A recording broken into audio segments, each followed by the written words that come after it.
Hello everyone and welcome back to another AFL Fantasy Fanatics video on the channel. It is Wednesday and time for some more trade talk ahead of round 21. So 4 more weeks to go.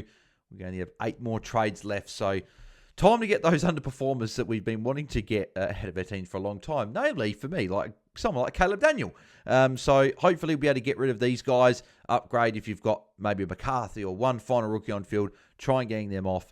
And, trying to get these really, really good players in for the last month of the season. Because at the end of the day, let's just enjoy last month. Whether maybe if you're top 10 or whatever, maybe it's a bit stressful. But if you're just sort of out of rank and you sort of just want to get as high as you can, have a bit of fun and get some players that you like. And namely, there is one player that a lot of people, a few people didn't have that they'll be jumping onto this week, the 4th most traded, as you can see on the screen there, which we'll get into. As always, the 10 most traded in and out players we'll discuss, and then we'll discuss a few other options that are just outside the top 10 and my thoughts on them. So let's kick it off with the most trading player for the week so far, which is Lachie Whitfield, 3.8k coaches jumping on him. He's a great option. Not really much more you could say about him, to be honest. 936k. He went up 15k last week. He had bottomed out last week, so if you went there, you'd be happy. A lot of people that couldn't because the carnage. Looking to go to Whitfield this week, like myself. I'll be bringing Lachie Whitfield into my team this week. Break-even 85 means he's only going to go up in price from now. And, obviously he's been in pretty good form. Obviously, he's been in great form all year, right? So if you were to remove that score that he had, I'm just going to have a quick look at that, his average, right? So look like 120, 109, 109 since he's come back. So 3 tons in a row is really nice to see. Had that 23 where he's concussed against Gold Coast. If you were to remove that game from his average, I'm just popping up on the screen what that would be. So if you take away that and then you divide by 17 there, that would be an average of about 109, roughly around there. So we're getting a top 2 or 3 defender priced at 936k. It's just a bargain. I think we got to go there if you haven't got him ready. Has a great record against the Dogs as well. 106 average in his career, or nearly 170 in his career. And I believe like 4 of his last 5 or 5 of his last 6, he's gone over 130 against them. So obviously we'll chat about those individual numbers when it comes to captains, because I dare say he'll make the top 10. But yeah, Lachie Whitfield, a great option to be bringing in this week. Number 2, Jeremy Cameron, 3.1k jumping on him. And I like the pick. I really do like the pick. I don't normally like the key forward picks, but a month to go, and he's got some great matchups to come. Port Adelaide, Essendon, and Richmond are the good matchups there. Sydney, maybe a bit trickier, but Port obviously got plenty of injuries. Essendon are obviously decimated, and then Richmond obviously have been struggling this year, even though they've won a few games more than probably what most people expected. But Jeremy Cameron, I think, is going to feast on these teams coming up, and I think with a break-in of 42, right, if you want to get him, you probably got to do it within the next fortnight. So he's someone I might look at potentially next week as an option to maybe grab on my bench as a 23rd premium, because I think that would be a really good play. So, I just really like the Jeremy Cameron play. If you can do it as a 23rd premium, that is, I think, the perfect thing to do. Whether it's, I don't think I'd be doing it with Caleb Daniel, because Caleb Daniel doesn't have a ceiling, right? But if you've got like a Petrarca, Warner type at F6 and you want Jeremy Cameron as an F7 and loop between the two, I really do like that. I think you can still go there if he's your F6, then he's got good matchups to come. But perfect world, he'd be an F7, I think. But really, really like the pick. Zach Banch, next on the list, 3rd on the list, 2.6k jumping on him. He's a good option, right? Scored 42 last week, but he's 230k. He's playing at the moment. It's just a good option to go to when we're trying to save as much money as possible, trying to get all that cash on field. I like Zach Banch as an option to bring in. The guy I was talking about, though, Nasiah Wanganeen-Miller, 2,000 coaches jumping on him this week. And, if you've got the money, just do it. As simple as that. Not only will your mental health be a lot better, you'll be able to enjoy St Kilda games, and you'll be able to enjoy fantasy for last month of the season. Like, his form has been absolutely ridiculous. Obviously, we saw what he did against Melbourne on the weekend. I've watched those highlights like 100 times at least already, and I'll continue to keep watching. It was just incredible. 3 of his last 4 have been over 145, and one sub-ton since round 10, and only 2 since round 6. So he's just in incredible form. And now playing a lot more in the midfield. Plenty of kicks. Obviously, he's kicking goals now as well. 6 goals in his last 2 weeks is pretty nuts. And look at this run. North Melbourne, Richmond, and Essendon. Doesn't get much better than that. I think if you don't have him, I would be willing to bring in a rookie for a week, to be honest, with his matchups. And not any rookie, like if you bring in like maybe it's a Jai Farrell or someone like that, someone that can actually score, or like a Bryn Teagle for a week. But I would honestly look at doing that if you wanted to, just getting a siren, because I think you're just going to need him, right? Wherever you are ranked, if you want to try and rise up the ranks, you need him in the team because everyone's got him, and he just keeps getting it done week in, week out. Alex Davies, fair enough, is 5th on the list. 1.8k jumping on him. Don't really know if I'd be going here. I just think it's a bit of a weird play. 657k. Okay, yeah, he looked good. Scored 111 last week against Brisbane. He's got a great matchup against Richmond, but I don't really know what I guess what maybe people are they going like a midfielder down to him to a forward Nasai maybe that would be what I'd say. But yeah, 30 touches, 10 tackles is a good effort. Richmond Carlton is next too. I guess if you're getting Nasai, you could do it. You could do much worse, but for most teams I think it's a bit of a odd play. I don't think I'd be going there personally, but again, if it gets you Nasai and that's the best you can get to from like maybe doing like a Chera down and someone up, then by all means, but I'd prefer to do it with a guy we're just about to talk about in a sec, to be honest. Matt Kennedy, next on the list, 6th most trading player, 1.8k. Yeah, really good option. Really good option. He's averaging over 100 if you were to take out that ill-affected game where he was sick, where he scored just the 30 points. Like, look, low time on ground for that one as well. Like, he was clearly sick. But outside that, he's tonned up pretty much every game, right? He didn't ton up against Sydney or North Melbourne, but other than that, he's tonning up and scoring well. Still getting plenty of the ball, getting his tackles. I really like the option, and he's someone I'm definitely looking at this week. He's obviously not a huge ceiling play. He's only had one score over 115, I believe. Yeah, 115 all season. But in saying that, as a forward, it's a great option. 895k, break-in 105. I don't see him going down much more in price. This is pretty much where he's going to be at. And he's got a good run to finish as well. Like Giants this week's a bit tricky, but I think he scored like a 107 against the Giants earlier in the year, and that was at Manuka Oval. Yeah, 107. Yep, 26 touches, and that was with only 3 tackles. So I think he can even go a tiny bit better than that. I like his option. After that, Melbourne, West Coast, Freo, great run. I'm definitely ticking this off, and Caleb Daniel-Him is going to be a pretty popular trade this week. Jaiden Young, number 7 on this. I'd much rather him. If you're trying to get in a sign, you need a cheap play. I think Jaiden Young would be the guy I'd be going to. He's obviously got runs on the board. He's done it before. And the fact that he scored 98 points from 57% game time is ridiculous. 23 touches, 4 marks. Only just at 1 tackle, but 3 goals. Look really good. Carlton this week, decent matchups. Then Port Adelaide. Obviously, Port, I don't know if they'll be as tough over the last month than what they have been for a lot of the year and in previous years. So I think he dropped 203k for the year. I think he's a decent option. I think a lot of teams will still if they've gotten a sign, they don't need to go for a Jaiden Young, or they don't have to go down this cheap. But I don't mind it if it gets you like an Nasai. But that's probably the only time I'd really look at like a Jaiden Young or an Alex Davies is if it's getting a Nasai. If it's like a Whitfield and Young from like Chera and someone else, I'd rather just keep that other player and just go to get Whitfield, to be honest. But he is an option for sure. The 8th most trading player, Matt Rao, one of the form players of the competition, 1.7k jumping on him. And he's expensive, comes at a price, but I definitely can see the appeal here. And I would also like to go to him as well. I probably won't this week because I've got a few other guys I like instead, but he's just been incredible. I'm just trying to think, is it 10 weeks or 11 weeks in a row that he's gone over the ton? So it's 2, 4, 6, 8, 9. So he's had 9 games over 100, including then the score of 99. Had a 3-week stretch of 62, 63, 56 earlier in the year, but he's just in really, really good form now. Tackling heaps. Like, look at this. So in the ton run, he has gone over 10 tackles in all but 2 games, which is incredible. And he's still 118 with 99 tackles, 106 with 8 tackles and no marks.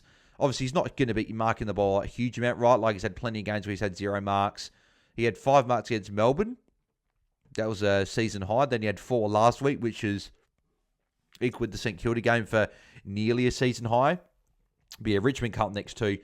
Really good matchups for him, and I think he can put up a couple of good scores. And he's unique as well. So that's the other thing. I think, obviously, with 1.7k jumping on him this week, he's not going to be as unique as what he has been, but I still think he's going to be unique. I don't see him being 60%, 70% owned in the top 1,000. it'll be more like maybe 25%, potentially, maybe 30%. There'll be somewhere around that mark anyway. Jack Sinclair, 9th most trading player. Really, really like this pick. 1.6K jumping on him, 969K. But obviously, dream run. Obviously, we mentioned Nasai, North Melbourne, Richmond, Essendon. He's got the halfback role all to himself because Nasai's playing more midfield. And that's only going to mean good things for Jack Sinclair. Break-even 76 is going to continue to rise in price. So you're not going to get him any cheaper. And look at this. So from round 10 onwards, 64 and a 79 back-to-back. Then outside that, he's had one score. Well, those 3 scores below a ton, but everything else has just been... He's just really a really consistent ton. He reminds me a lot of Lockie Ash, where, he's had a few more lower scores, but if you're removing Whitfield out, he can just pump out tons week after week. So I'm a big fan of Jack Sinclair's pick with this run coming up. And if I had a third trade this week, Jack Sinclair would be coming into my side. At the moment, he's not, and it pains me because I really want him in my team this week with this run coming up. But yeah, I've just got 2 guys, I think. Well, guys more in my team I need to trade out, but then I've got a couple of guys that I'll have to bring in instead of Sinclair, unfortunately. Max Gawn is number 10 most trading player, 1.5K jumping on him. And again, just a really good option. He's dropped in price, 1.041 million. Break in 109, 123 last week against the Saints in a good matchup. Then a 102 before that. Obviously had the 3 scores in the 89, 88 range against the 3 toughest matchups outside of Gawn himself. But obviously we know what he did before that, right? Was all these tons week after week. And he did it again last week. What's that? West Coast, Bulldogs, great matchups. Hawthorn is decent and also Collingwood's okay. But I think he'll go really well to end the year. So Max Gawn, if you're looking for a ruck this week, if you still have Jackson at R2, or you've got maybe an underperforming ruck like a Meek or someone like that, I really like Gawn as an option. Some other guys here. So Jai Farah's here on the list. If you need someone for cover and you need maybe decent cover, you could go there. But to be honest, I'm at the point of the year where I'm just trying to save as much cash as possible, right? So I don't know if there's a need to spend 71K on the bench for Jai Farah when you can maybe get a cheaper guy. I don't know exactly who that would be, but I'm just looking for the cheaper rookies, to be honest. He's got Richmond this week and then Carlton, so he could score okay. I'm not sure if it's the right play at this time of the year. A few weeks ago, I would have said, yep, sure, go for it. But I think now I'm looking to save as much cash as possible. Lee McMahon, 266K. He's an option again, but 266K, I'd rather go for Banch, who's 230. I'd rather save the 36K. He's a green dot. You could go for Lee McMahon if you prefer that, and the 36K is not going to make a difference, but I think I'm still in favour of going for Zach Banch and saving as much cash as possible. Now we've got a month to go, trying to get as much cash off the bench onto the field as you can. Noah Anderson, do like this pick this week. Obviously mentioned with Rao, Richmond and Carlton in the next couple. 107 last week after a massive first half. Got tagged a bit in the second half, so that could have been a lot bigger, but just getting it done. Obviously, the 78 against the Crows the week before wasn't great, but obviously Gold Coast got badly beaten in that game. But outside that, has been pretty good, really, since round 10. Okay, he had that poor score against Geelong, and he can do that. He can put up these floor scores out of nowhere, but he can put up some good scores. Richmond this week, great matchup. Great average of nearly 128 against Richmond in his 4 career games. So I think he's a good option to be bringing in this week. Carlton the week after is decent. Giants, then Port Adelaide. They're not really tagging those teams either. So I think Anderson will be a good option to be looking at there. Jed Buslinger, next on the list. 272K. Obviously went up 28K last week. Again, I don't know if there's another defender that's cheaper. If he's the cheapest playing rookie and you need cover, you could go there. But again, I'm still trying to save as much cash as possible. So that's what I'd be looking at doing there. Bryn Teakle, I still don't hate this play as a 1 week play. If it gets you Nasaya, he's going to make a bit more cash this week, but it is only a 1 week play. You cannot hold him for any longer because Cherry will be back, and he'll be back to probably the backup ruck, I'd imagine, if he stays in the team, which I think he will. He's shown some good signs in a couple of games. So, I would just be doing a 1 week play, and if that gets you Nasaya, you could definitely do it, but you've got to jump off next week. But we know 1 week plays can be a little bit tricky. Grundy, I like him as an option. Still, if you've got the cash and you don't have him yet, he's still got a great run. The Bombers this week. Then he goes into Brisbane.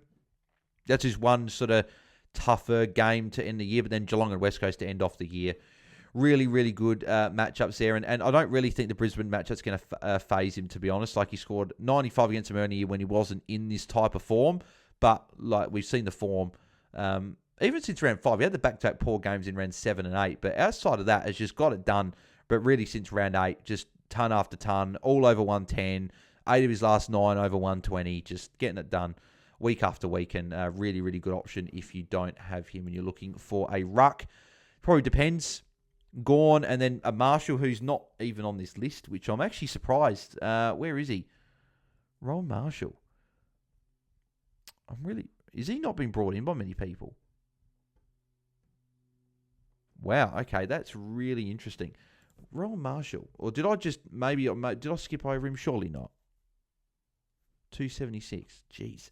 Hasn't been brought in by many people at all. I guess people are going for Gorn and Grundy. They're just going to the top 2. But yeah, not even on the top page. That is pretty crazy. I've said crazy a few times, actually, for some reason, this video. So there you go. But yeah, I do like Ron Marshall. He's got great matchups. He's got a cherryless North Melbourne. Then he goes Richmond, then Essendon, and then Briggs in GWS in the final round. So great matchups for Marshall. If Heath isn't named this week, he's probably my number 1 ruck to bring in because of he's the exact same price as Gorn, right? And I'd go maybe him over Gorn if he's not there just to go a little bit different. But they're both great options. Both got great matchups to come. McRae, yeah, he's an option with the great run coming up, but obviously his midfield role's not as prominent as what it was earlier in the season. People going for Dev Robertson because he's basement. I'd be just trying to find a red dot that's not going to play than someone that could come in at any point and be the sub. Harry O'Farrell, I'm not paying up for him at this point. Nguyen, you could go for as well, 230k defender mid. But the only problem is Essendon have got a lot of early games to end the year, so I don't know if I'd be going for him. I don't think he'll be a very useful red dot. Bont, Holmes, good options. Fiorini could go for. Dunkley, a very, very good option as well. Yeah, Fiorini really has just been getting it done, hasn't he? Like, he's up to 908k. I don't think I could personally go there. I think you've missed the boat. But Richmond and then Carlton in the next 2 games. Yeah, just, again, from round 13, just getting it done. But besides the 126 last week, no real ceiling scores. So I think for me, I wouldn't worry about going there.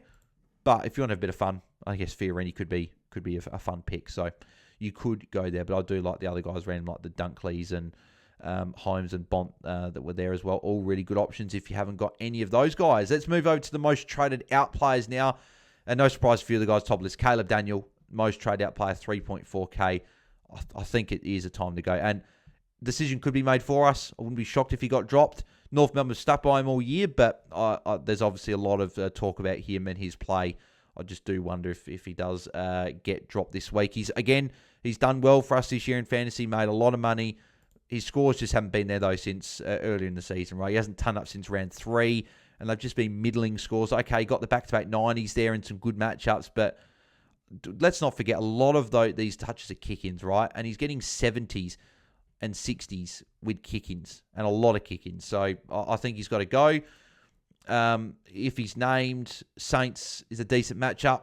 You could hold for another week, but I would only be doing that if you don't have like a Baz, if you've already got a Baz, a Kennedy, and a few of those top forwards, and you don't have an obvious option to go to. But if you don't have a Kennedy or a Baz, or one of those, probably 2, I would then go Daniel to one of them this week. That would be you're getting a big upgrade there.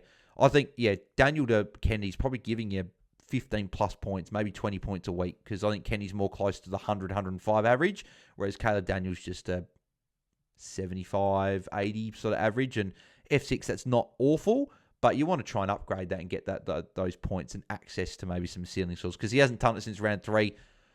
I wonder if it does change. Knowing that we're trading him out probably means he will, but yeah, I'm still happy to trade.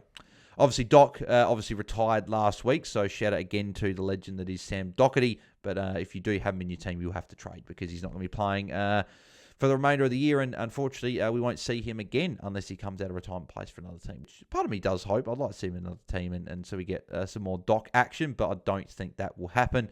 Tom McCarthy is next on this 3K jumping off him, and they're just a lot of people that have got him on field, upgrading him. He's been a really good cash cow for us late in the year, made a ton of cash. It says season price not available. That is season price change not available. Is that just refresh here? Nope. Okay, fair enough. But anyway, he's made 418k for us this season, and you still got to hold on to him. 49 break even, still got some money to make. Melbourne this week's a decent matchup. Then Crows, Bulldogs, Sydney. So not a great last three, but Melbourne is a decent matchup. You might use him as a potential loop still this week. But if he's on field, I'd be trying to upgrade him and trying to get like a Whitfield or a Sinclair. If he's in your fence, if he's in your midfield, there's plenty of options as well that you could go to in the mids. Rouston, Clark, Johnson, May, all four guys can go. So like Rouston was dropped last week. Clark, Johnson still playing, but obviously their cash gen's dried up. And then obviously Archer May was dropped, which I was a bit shocked. I wonder if that was just a resting or something else was behind that. Wouldn't be shocked if he comes back in this week. He was playing pretty good footy. So I would imagine it's probably more of a rest. So he'll come back in. But again, these guys can go. They're going to facilitate you getting that better upgrade on the other end. Miles Bergman, season's done for him, unfortunately, with the shoulder injury. So he's a name to keep an eye on for next year. He'll be a defender mid still. He'll be priced at 78, and we've seen if he's playing that midfield role, he can put up some good scores. So just one to put on the black book for next year as a potential starting defender option for us, because if you look at like some of the scores when he was in the mids, so pretty much from round 9 to round 16 is where I'm really looking at, because like these other games against Brisbane, West Coast, he was playing in defence with all these injuries. But really up until the Carlton game was where he's playing a lot of midfield time. So I think he will be a potentially very good option to start with next year, and someone that you can definitely have a look at. I'm actually just working out his average from those games from rounds 9 to round 16, just because I am quite curious. So 2, 4, 6, 7 games. So he had an average of 93.9 over those games. And that's including the 52. And if you're looking at that, the Sydney game, just trying to think, pretty sure he played in defence. He was taking... Oh, no, sorry, no. He was on Heaney and he was sick that day. That's right, because he told Heaney he was sick. But then you look at like the other games like here, like the 88 game against Freo, played everywhere around the ground. Geelong played in defence after halftime, but he was on about 50-odd, 60-odd at halftime. So I think he's a really good pick for next year. He'll be someone I'll be writing down and putting into my list, and I suggest you do the same. Manny Liddy, yep, he obviously got dropped last week. Wouldn't be shocked if he came back in, obviously with the loss from the weekend. But again, if he's on your bench, cash him in, get that money on the field. Lloyd Meek can go. Obviously, he's just got a really tough matchup this week and for the rest of the year as well. It's just red. Brisbane's not as red, but still, the next three are not great at all. And yeah, he's put up a few average scores last couple of weeks. Obviously, with those tougher matchups, that was my only concern with him, is that with the tough matchups, he doesn't seem to put up these big scores, and had some real monsters here against Sydney, St Kilda and Freo, but Port, who were a bit easy, didn't even really do that well against either in the wet, which you would have thought he would have, and then obviously not a great score against Carlton, so he has got to go. And if you've got him, you got Marshall and Gawn, who are only about, 45k more expensive. 45k? 50, or was it 50k? 55, hang on, is it? No, 45k, I was right. Yeah, I was right the first time. 45k more expensive than Meek. Or if you really want a Grundy or an English, you've got those guys as well. But I think Marshall's my pick if you are confident that he's not going to get named this week. And St Kilda, believe that they play on the first game on the Sunday, so it's going to be an extended squad. So I'd imagine if Heath is around the mark, he will be named in the squad. And if he's on the bench, then there's a chance that he's not there again. So just something we'll be watching for team selection. Harley Reid, obviously, unfortunately, season done for him with a syndesmosis injury there. So he has got to go if you've got him. Zorko is an interesting one. I'd be happy to trade, just because he's dealing with this Liz Frank injury, and he's going to deal with it for the remainder of the year, right? And he put up a 55 last week. Yes, they got beaten badly, and he only had the one kick in. But his scores have been down for last month. 79, 104, 103, 55. Like, pre-buy was getting it done, but we're just not seeing those same numbers. Like, game time's a little bit lower as well, managing it. I just think, and the matchups aren't even that great either. So I'd be trading him and going him to a Whitfield or a Sinclair if you don't have either of those guys. And there's other defenders like an Ash, who's got, I know he had a poor game last week, but great run coming up. Nasai, if you don't have him, obviously. Plenty of options in the defence. I will be trading Zorko, I think, just with this ongoing injury. There's a chance he gets subbed out early as well, and you don't want those scores. Jack Martin, yep, can go. 44 last week, not good enough. And what was it? Actually, I didn't even check what his game time was last week. Let me have a look. I want to see what his game time was, because he had like the last 30 minutes on the bench. 54%, yeah. So, and he's playing forward now. He's not even playing in that little defensive role that he was playing where he was scoring well. So Jack Martin has got to go. Adam Chera can go. Not putting up the scores. Hasn't turned up in the last 5 weeks and just not getting it done. So, again, he's still at a solid price. There are plenty of midfield options to go to.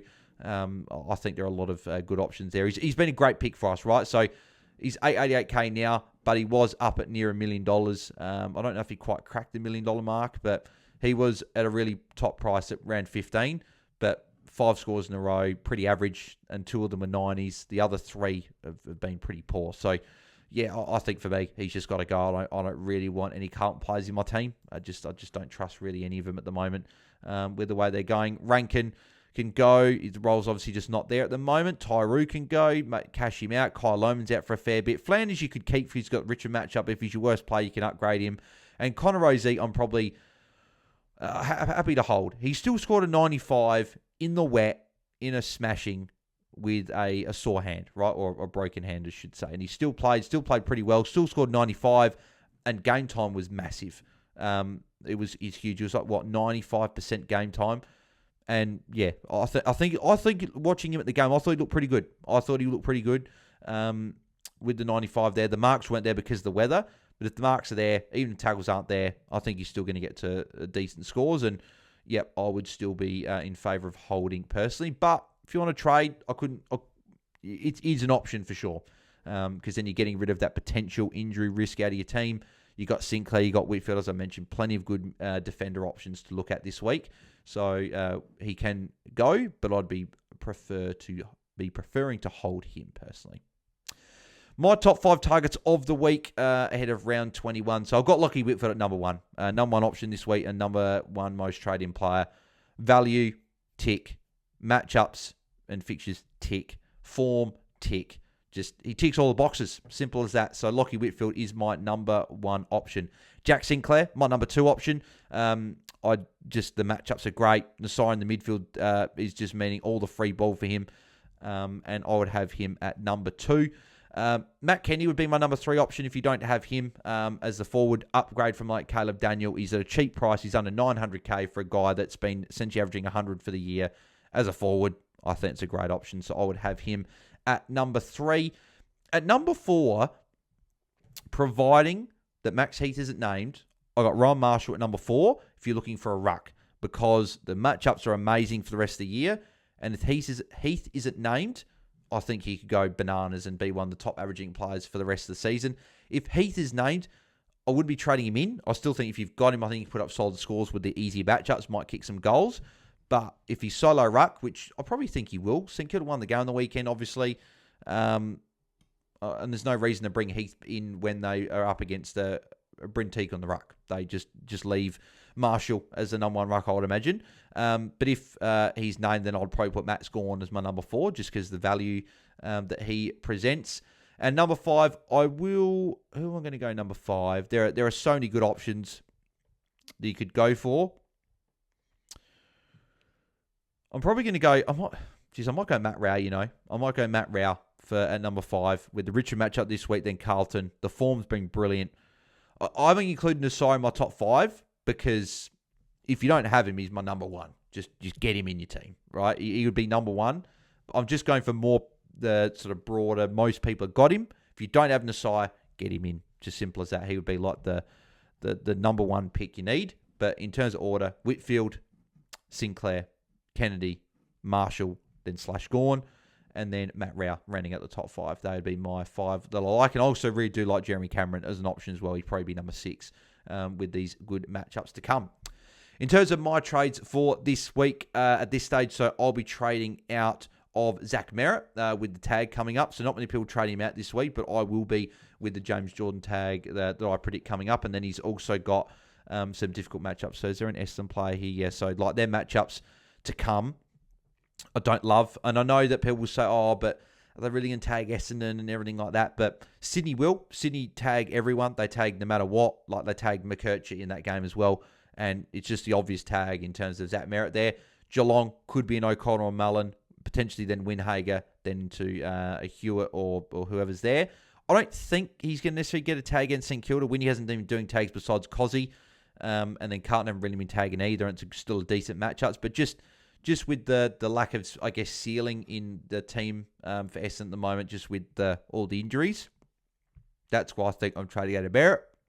I've got a Lockie Whitfield anyway, so I'm really happy with getting Whitfield in this week. And then my second trade at this stage, Caleb Daniel will be going for me, and I'll be bringing in Matt Kennedy, as I don't have him yet. So we're bringing in those two. If I decide to keep Caleb Daniel and I don't want Matt Kennedy, I'll be bringing in Jack Sinclair for someone. Don't know exactly who that would be trading out yet. Like if there's a forced out, maybe that would be where Sinclair comes in. But Sinclair would be my next guy that I want to bring in. And if I had 3 trades this week, he would be coming in. But at the moment, it is Whitfield and Kennedy. So I'm looking forward to that. So both on Thursday night. So I'll be, my trade-ins will be locked in early in the round. But my trade-outs might have a little bit of flexibility there in terms of later on in the round. But that'll be it for Trade Talk as always. But let me know in the comments below what your trades are for round 21. And if you've got any questions, chuck them in the comments and I'll try and get to a couple if I can. But as always, if you do want a guaranteed answer to your AFL fantasy questions, head over to our Patreon, patreon.com/AFL Fantasy Fanatics. There's only 1 month to go for the season. So it's only $10 to join for the Patreon for the rest of the season. You just have to do the 1 month and you get the remainder of the season. You get a team review every single week for the rest of the year. So it could help with league finals if you want to win your leagues, if you want to get top 100, top 1,000, top 2K, whatever your goal is, and you want some extra help each week. And you get a team review through with the Patreon, plus the Patreon Q&A every Wednesday night. I'll record that one, and you get that either Wednesday night or Thursday morning. Yeah, if you just like to help support us and maybe say thanks for all the content that's been pumped out this season, and sort of want to shout us a pint or shout us a cup of coffee or whatever, I guess $10 would essentially be, then you can head to the Patreon and, yeah, if you want to sign up, then feel free, but appreciate everyone that's done that so far.